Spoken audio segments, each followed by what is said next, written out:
Esta semana se publicó el resumen de las actas de la reunión del FOMC, que es el organismo que elabora la política monetaria de los Estados Unidos.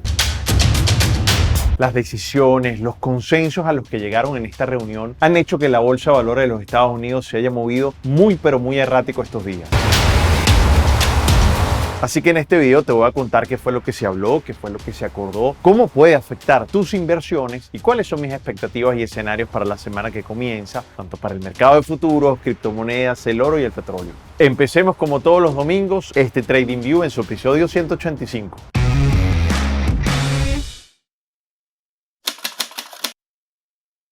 Bienvenido, friend. Soy Dani Pérez, cofundador de MDC, y me puedes seguir en todas las redes sociales personales, sobre todo en YouTube, Instagram, Twitter y TikTok, y en todos aparezco como @DaniPérezTrader. Si te parece valioso el contenido que te voy a compartir, espero que dejes un buen like, porque es una forma de decirme que verdaderamente esta información te aportó valor y así también contribuyes a que este video le llegue a muchísimas más personas. Los funcionarios de la Reserva Federal discutieron en la reunión del pasado mes de marzo cómo quieren reducir los billones de dólares en los bonos que tienen actualmente en el balance. El consenso mencionado en las actas fue reducir mensualmente el balance alrededor de 95.000 millones de dólares, comenzando tan pronto como en mayo. Bueno, esto era más o menos lo que se tenía como expectativa con respecto a las reuniones anteriores, y como te he dicho en anteriores videos, este tema sí que es importante. Esta reducción mensual estaría compuesta de la siguiente manera: 60.000 millones en bonos del tesoro y 35.000 millones en valores respaldados por hipotecas. Friend, un dato importante, y es que el balance de la Fed para la fecha de la grabación de este video es de alrededor de 9 billones de dólares en español, frente a los 4 billones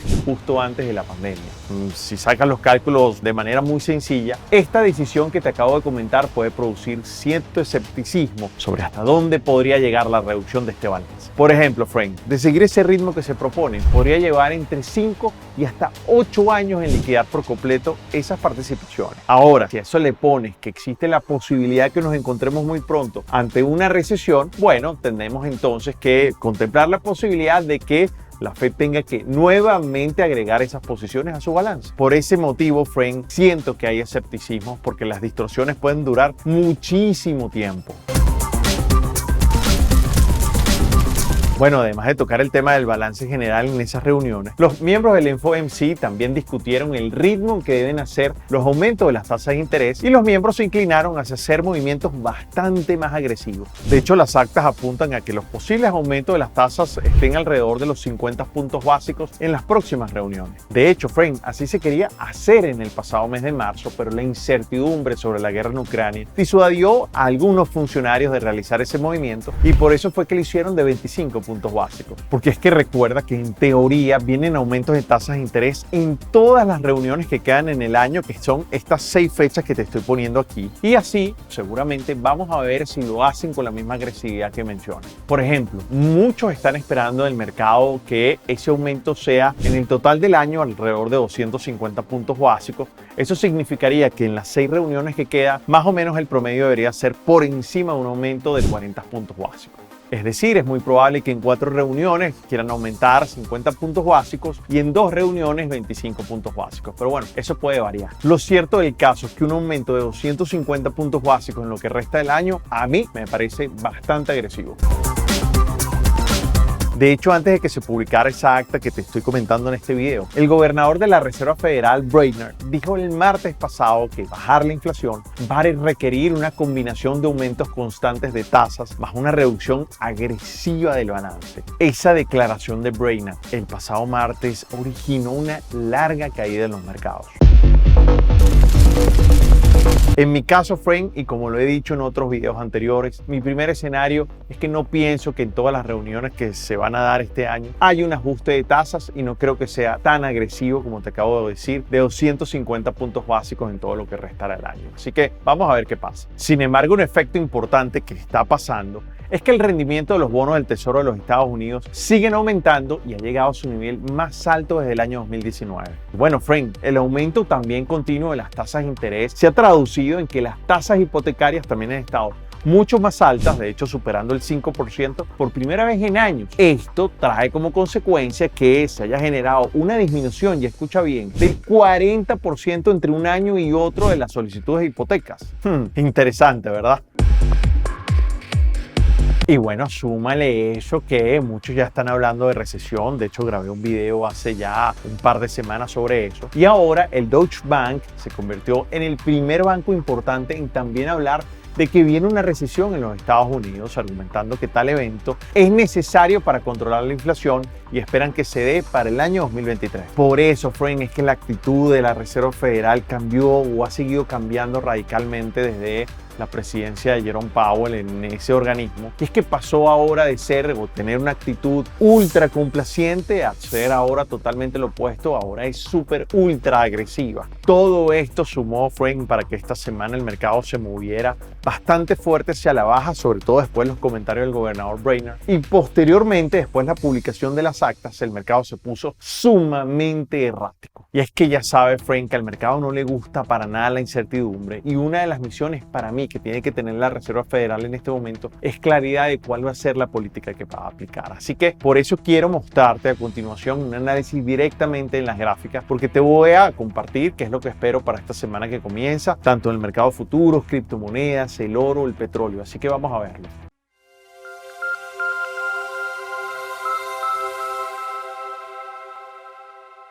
Bueno, estas son las acciones que componen el S&P 500 a grandes rasgos. Fíjense cómo el día viernes el sector de tecnología baja de manera importante, pero si ponemos el performance completo o el desempeño de toda la semana, más o menos se mantuvo de la misma manera, las tecnológicas bajando fuerte, prácticamente todas. Facebook no tanto, interesantísimo dato. Twitter obviamente sube casi un 18% por el anuncio de la incorporación de Elon Musk, que tiene más del 9% ahora de las acciones de Twitter. Sin embargo, el resto de las tecnológicas bajando fuertemente. El sector de semiconductores mucho más fuerte, tanto Nvidia, AMD bajando muy fuerte, prácticamente desde la semana pasada.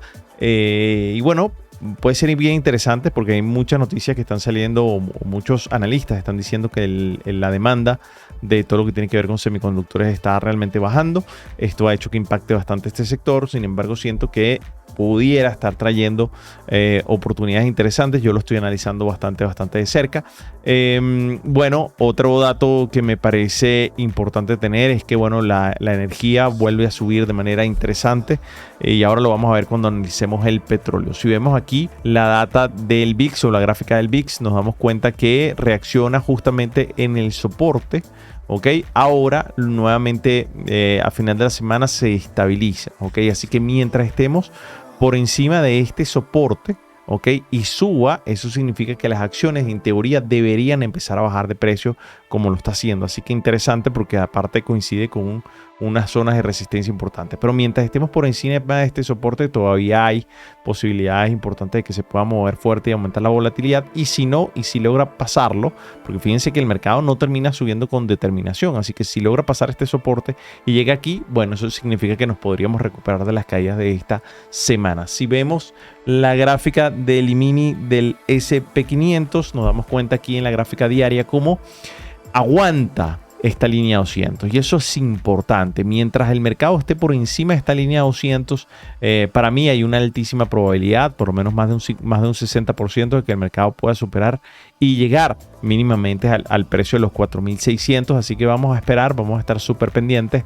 Lo importante es que haga un mínimo y un máximo más altos. Aquí de alguna forma todavía sigo considerando esto todavía como un retroceso para mayor continuación, así que voy a estar súper pendiente. Los volúmenes aumentan un poco en la semana, evidentemente debido a estas caídas, así que esta semana fue prácticamente la primera negativa que traíamos desde mediados de marzo. Así que bueno, interesante, insisto, para mí esto todavía lo considero como un retroceso para mayor continuación. Igual hay que ver cómo viene el dato de la inflación de la semana que viene, que vamos a hablar en breve de eso. Pero fíjense cómo el mercado, a partir de la declaración de Brainerd, la que te acabo de explicar al principio del video, donde fue bastante agresiva con sus declaraciones, el mercado baja de manera importante, y al hablar Powell todo se quedó bastante errático, y posteriormente entró en una zona de soporte y resistencia de manera importante, que justamente son los precios que te había comentado anteriormente. Así que es probable que estemos aquí algún tiempo, por lo menos hasta el martes, donde pudiera venir esa declaración de la inflación o la salida del reporte de la inflación. Pero si logra pasar esta este importante soporte probablemente lleguemos hasta el precio de 4.430 y si logra pasar de ahí es muy probable, aquí tengo la siguiente zona que estaríamos más o menos en 4.390 y si logra pasar de ahí pudiéramos llegar incluso al precio de 4.330. Interesante porque para mí, insisto, hay aquí soportes importantes, está la línea 200 que te comentaba anteriormente, así que todavía insisto, mi escenario hasta el momento, mientras se mantenga por encima de esta línea roja, que es la línea 200, yo creo que el mercado todavía tiene chance de subir de manera importante. En el caso del NQ, que ha sido uno de los más golpeados, fíjense cómo hizo este patrón de doble techo aquí, ¿ok? Y el mercado no alcanzó a hacer un máximo más alto y eso hizo que desde el punto de vista técnico tuviera 3 días bastante fuertes, que fueron el martes, miércoles y el viernes. Sin embargo, el jueves volvió a como a marcar pauta, que los compradores volvieron a entrar justamente en esa zona a pesar del sobrepaso que estamos teniendo en este momento, pero justamente terminamos en el mismo punto o llegó a bajar al mismo punto que bajó el jueves, así que vamos a ver si logra hacer una reacción el lunes, que creo que va a ser muy importante, sobre todo esperando el dato de la inflación desde el punto de vista de una gráfica más detallada. Mira aquí el doble techo que se ve claramente. Yo te decía el pasado martes que si logramos pasar esta línea íbamos a llegar a este punto y iba a haber una reacción, y que si lograba pasar, miren cómo les dibujé la flecha, y vamos a llegar hasta este punto y hasta ahí llegamos. Así que hay que estar muy atento a la apertura, que si logra bajar de ahí podríamos llegar a los 14.000. Sin embargo, si logra aguantar pudiéramos estar llegando a los 14.818. Así que hay que estar muy atentos en este momento, ver hacia dónde, si hace un mínimo más bajo o un máximo más alto, para en ese momento para mí tomar posiciones desde el punto de vista de day trader. Ahora, es muy interesante lo que está sucediendo porque esta semana que viene se va a dar el dato de la inflación. Va a ser el martes a las 8:30 de la mañana, hora de Nueva York. Esta es la inflación de los consumidores y el miércoles la inflación de los productores. Así que va a ser muy importante. Martes y miércoles realmente son días bien importantes en la semana, a pesar de ser Semana Santa.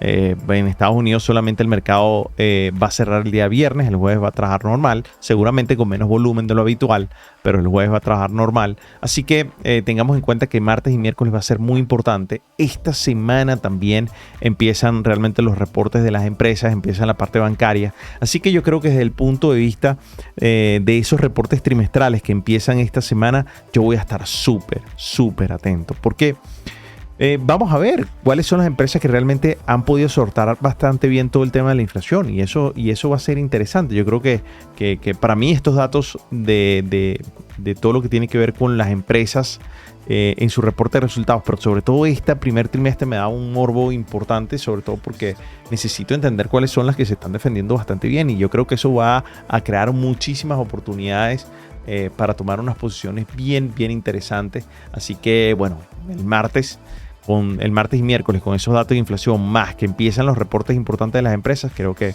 sobre todo la parte bancaria, creo que le da un sabor interesante esta Semana Santa. Y a final de abril y principios de mayo van a reportar también, sobre todo la mayoría de las empresas tecnológicas. Ahora, desde el punto de vista del oro, fíjense cómo sigue estando exactamente dentro del mismo lugar que te comenté que íbamos a pasar un buen rato. Prácticamente desde que empezamos aquí te dije, señores, aquí vamos a pasar unos cuantos días. Bueno, ya vamos, creo que 2 semanas aquí sin podernos mover fuerte. Termina el oro subiendo un poco, sin embargo no es un movimiento significativo. Así que bueno, vamos a ver qué pasa. Mientras estemos por encima del precio de 1895, 1900, todavía el mercado podría hacer lo mismo hasta el precio de 1967, 1970. Así que vamos a ver qué pasa. Ahora, si logra pasar ese precio importante de 1900, 1890, sí podríamos llegar a los 1850 y cuidado, incluso a los 1793. Ahora, si logramos pasar el precio de 1966, 1970, pudiéramos llegar al área de los 2000. Entonces, aquí es importante. Yo les decía que en medio de este círculo hay realmente una probabilidad de 50% de ir hacia arriba o ir hacia abajo. Por consiguiente, no me interesan posiciones en ese punto, porque me interesa tomar posiciones siempre cuando está a favor de una dirección. Eso es lo más importante. Ahora, no importa que sea alcista o bajista, ambas para mí son capitalizables. En el caso del Bitcoin, fíjense cómo no pasó la resistencia que te decía tanto la semana pasada como el martes en el premercado que publico en el canal de YouTube personal, donde aparezco como Dani Pérez Trader. Fíjense cómo no pasó la resistencia, era la última que tenía que pasar, y definitivamente el mercado, después de pasar varios días, se fue con fuerza hacia abajo. Sin embargo, insisto, sigue haciendo mínimos más altos, sigue estando por encima de una zona de soporte importante que mínimamente es los 40.560. Así que vamos a ver si el mercado logra recuperar. Recuerda que este video se está grabando después del cierre del mercado del día viernes, así que vamos a ver si el fin de semana el mercado logra recuperar algo o si definitivamente la zona donde me parece peligrosa es que vuelva a pasar la barrera de los 40.000, y ahí sí les digo que puede venir un movimiento bastante fuerte. Cuidado, incluso pudiéramos llegar cercano al área de los 30.000. En el caso de Ethereum, la misma cosa, tiene una correlación muy positiva ahorita con el Bitcoin, y bueno, todavía sigue siendo mínimos más altos, que a mí es importante, no logra pasar la resistencia, así que vamos a ver cómo se comporta el fin de semana. Para mí el precio importante va a estar alrededor de los 3.000, 2.900, así que vamos a ver si, digamos, el mercado de alguna forma logra llegar hacia ese punto y sientas compradores con fuerza que hagan que el mercado pueda hacer al menos un máximo más alto. Cardano también no logra pasar la resistencia, hace un patrón de doble techo, baja fuerte, pero el precio importante va a ser 0.96, 0.95, porque ahí pueden entrar compradores importantes, y es demasiado vital que termine de pasar el precio de 1.3 si quiere realmente subir. En el caso de los rendimientos de los bonos, interesantes, siguen habiendo algunas curvas volteadas. De esos rendimientos, el bono a 10 años sigue estando por encima, sigue estando prácticamente en precios que no había estado desde el año 2019, sube con fuerza, sube de manera parabólica, así que bueno, es importante, pero insisto, hay bonos de corto plazo que están teniendo mucho más rendimiento que los bonos de largo plazo, y eso es prácticamente esa curva invertida que te he hablado hace tanto tiempo y que inquieta tanto los mercados. Sí, obviamente las tecnológicas es una de las que más les pega. Así que señores, vamos a ver qué tal esta semana. Una semana corta, recuérdate que el viernes no hay mercados, sin embargo el jueves, aunque haya mercado, va a ser seguramente muy suave. Generalmente la Semana Santa es muy tranquila, pero con los datos que hay esta semana yo creo que se va a mover bastante interesante. Así que bueno, señores, vamos a ver qué pasa esta semana. Estamos bastante pendientes. Bueno, friend, ¿qué te pareció este episodio número 185 del TradingView? Si te gustó, espero tu buen like. Recuerda seguirme en mis redes sociales personales, donde en todas aparezco como Dani Pérez Trader. Me puedes conseguir tanto en YouTube, en Instagram, en TikTok y en Twitter. Así que, friend, hemos llegado al final de este TradingView. Te mando un abrazo, te deseo buena inversión, buen trading, y nos vemos en el mercado. Abrazo grande, friend. Bye.